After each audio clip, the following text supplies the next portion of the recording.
बिस्मिल्लाहिर्रहमानिर्रहीम।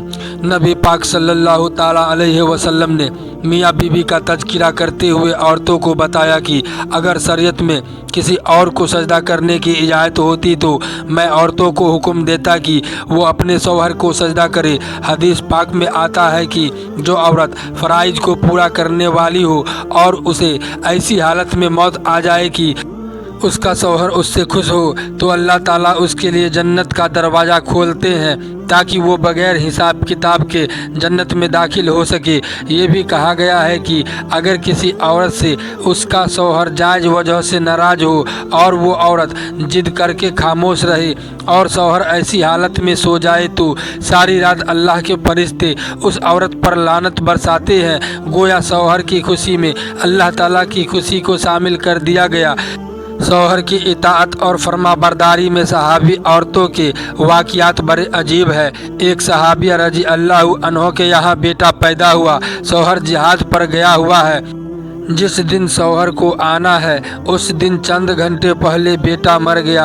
अब परेशान बैठी है कि शौहर इतने अरसे के बाद आएगा और जब यह मालूम होगा कि मेरा बेटा मर गया तो उसे कितना सदमा होगा, दिल में अफसोस होगा। काश बच्चे को ज़िंदगी में आकर प्यार ही कर लेता।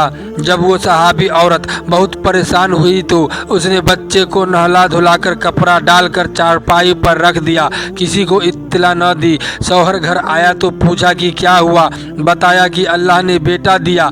पूछा कि मेरा बेटा कहाँ है। कहा कि वो सुकून में है। शौहर समझा कि वो सो रहा है। चुनांचे शौहर ने खाना खाया, रात हो गई। मियाँ बीवी इकट्ठे हुए, सफ़र की बातें हुई। लेकिन उस औरत को देखे जो माँ थी, उसके दिल पर क्या गुजर रही होगी जिसके मासूम बेटे की लाश सामने चारपाई पर पड़ी है। मगर वो शौहर की खुशी की खातिर सीने पर सिर रख कर इस राज को छुपाए बैठी है कि मेरे शौहर का दिल गमजदा न हो। वो उसके साथ खाना भी खा रही है, उससे बोल भी रही है, दोनों मिल भी रहे हैं। यहाँ तक कि इसी हाल में सुबह हो गई। सुबह अपने शौहर से पूछती है कि मुझे एक बात बताइए। शौहर ने कहा पूछो। कहने लगी अगर कोई किसी को अमानत दे और फिर कुछ अरसे के बाद वापस मांगे तो खुशी से देनी चाहिए या गमजदा होकर। शौहर ने कहा कि खुश होकर।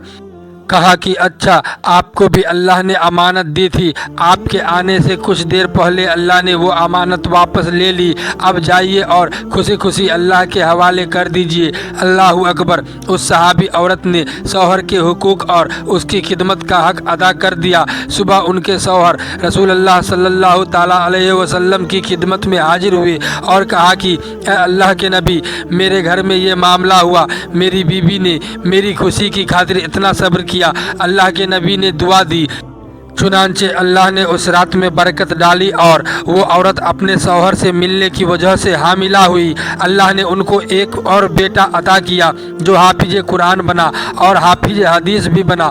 दोस्तों, उम्मीद करता हूँ ये जानकारी आपको पसंद आया होगा। वीडियो को लाइक करके चैनल को सब्सक्राइब कर दें। खुदा हाफिज।